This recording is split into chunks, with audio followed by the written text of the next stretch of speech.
के लिए और एपेक्स के सब ने मीटिंग की। बहुत बातचीत करने के बाद ये निर्णय किया कि लद्दाख के नेतागण अगर कोई सूचना नहीं आती है तो कल से दिल्ली में ही अनशन पर रहेंगे अनिश्चित काल के लिए। जहाँ तक मेरा है, मैं एक एनवायरमेंटलिस्ट के तौर पर ये जो आंदोलन या अभियान है लद्दाख की एपेक्स बॉडी और केडीए जिन्हें चला रही है उनका समर्थन करता आया हूँ। तो उसी हिसाब से मैं फिर आप लोगों के साथ, आप लोगों के मदद के लिए इस अनशन में बैठूंगा, ऐसा हमने बताया था। तो अगर ऐसी कोई तारीख नहीं मिलती है तो कल से हम अनशन पर बैठने पर मजबूर होंगे।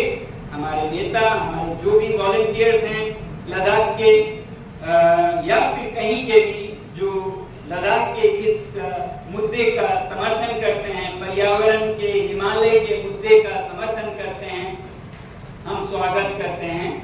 तो इस अनशन के लिए हम जगह की भी सरकार से मांग कर रहे हैं। हमने जंतर मंतर की विनती दी थी तो हमें एक पत्र मिला कि जंतर मंतर आपको नहीं मिलेगी। 3 तारीख के लिए हमने मांग की थी कल, मगर उसे नहीं दिया गया था। हम फिर एक बार मांग करेंगे क्योंकि जंतर मंतर वो जगह है जहाँ पर सब अपने मन की व्यथा इस लोकतंत्र में सुना सकते हैं। तो अगर नहीं मिलता है जंतर मंतर जहाँ होनी चाहिए, पिछले बार की तरह अगर नहीं दिया जाता है तो हम मजबूर होकर फिर किसी भी और जगह पे जो भी संस्था, जो भी दल या समूह हमें अपना जगह दे वहां करने पे मजबूर होंगे।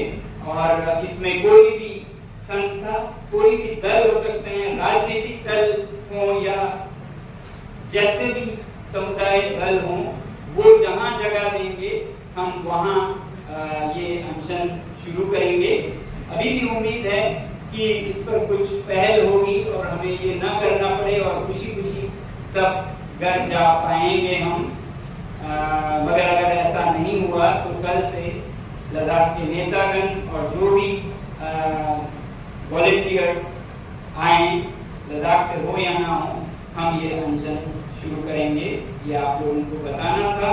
तो इसी बात के लिए और आप लोगों को जो पदयात्री थे जिनमें से बहुत वापस जा रहे हैं तो उनसे मिलाने के लिए ये हमने गोष्ठी रखी थी। आप सबका फिर एक बार यहाँ आने के लिए धन्यवाद, हमारा ये संदेश लोगों तक पहुँचाने के लिए। तो धन्यवाद। तो आपसे बहुत पूछते हैं कि किन मांगों के लिए, किन मुद्दों के लिए ये पद यात्रा हुई या ये अनशन होगा या प्रधानमंत्री जी से हम मिलने वाले थे तो क्यों? तो ये लद्दाख के 4 बिंदु मांगे हैं जो पिछले 4-5 सालों से सरकार के सामने रखी गई है और जिस पर बातचीत कुछ हद तक चली भी है मगर वो रुक गए, उसे दोबारा बहाल करने के लिए है। तो इन 4 बिंदुओं में एक है लद्दाख में लोकतंत्र की बहाली, दूसरी है जो कि स्टेटहुड या असेंबली के साथ होती है, दूसरी है लद्दाख को जो 6वें शेड्यूल में संरक्षण के वचन हैं उनको अमल में लाया जाए, तीसरा लद्दाख में नियुक्तियां नहीं हुई हैं युवाओं की, पब्लिक सर्विस कमीशन का गठन हो ताकि नियुक्तियां हो सके और काम चल सके, युवा अपना रोजगार पा सके, और तीसरा लेह और चौथा लेह और कारगिल के लिए 2 संसदीय सदस्यता मिले। ये 4 बिंदुओं पर लद्दाख मांग करती रही है। तो जो लोकतंत्र के 2 ऊपर के मांग है, चाहे वो स्टेटहुड हो या 6वां शेड्यूल हो, ये स्थानीय लोगों को सशक्त करता है अपने पर्यावरण, अपने संस्कृति को संभालने के लिए।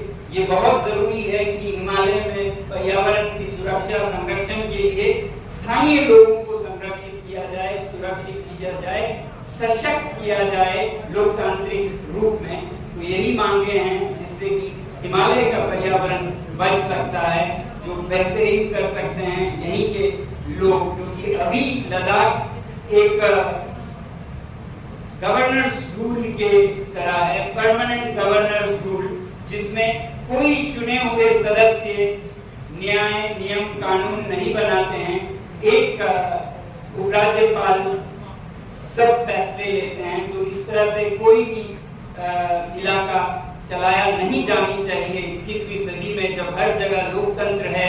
तो लद्दाख तो वो जगह है जहाँ पर लोकतंत्र थी और 4-4 विधानसभा के सदस्य चुने जाते थे, तो वो भी अभी नहीं रहे।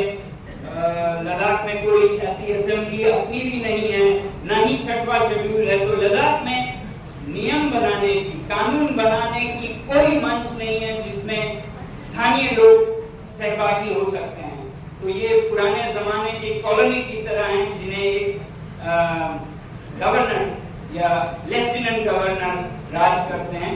तो ये शोभा नहीं देती है दुनिया की सबसे बड़ी लोकतंत्र को, जो कि माँ है लोकतंत्र की।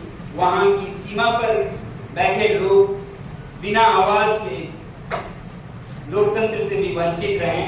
तो ये सब ठीक करने की हमें बहुत उम्मीद है और यही हम गुहार लगाना चाहते थे। आज आपके माध्यम से लगा रहे हैं और अगले दिनों में भी हम इस अनशन के द्वारा यही मांग करेंगे कि भारत के शीर्ष नेताओं से हम मिलें और हमें एक आश्वासन मिले कि इन मांगों पर जो बातचीत चल रही थी वो दोबारा चले अगले 15 दिनों में। तो यही सब आशाओं के साथ, इन मुद्दों के साथ हम इसे आगे बढ़ाएंगे और उम्मीद है आप लोग हमारा साथ देंगे, हमारी आवाज को देश तक और हमारे शीर्ष नेताओं तक पहुंचाने के लिए। धन्यवाद। आपके सवाल है तो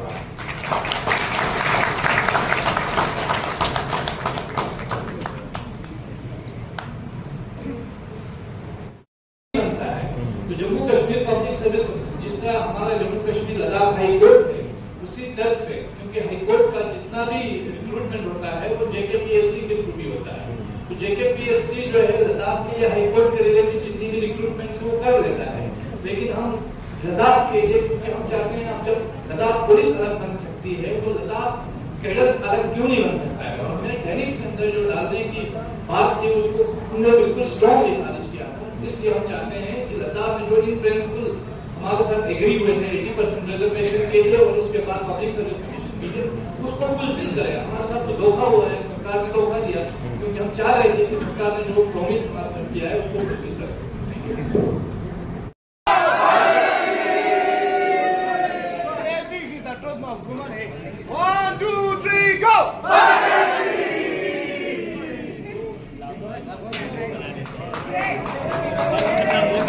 जाहिर करते हुए जो चेहरा है कितना अभी भी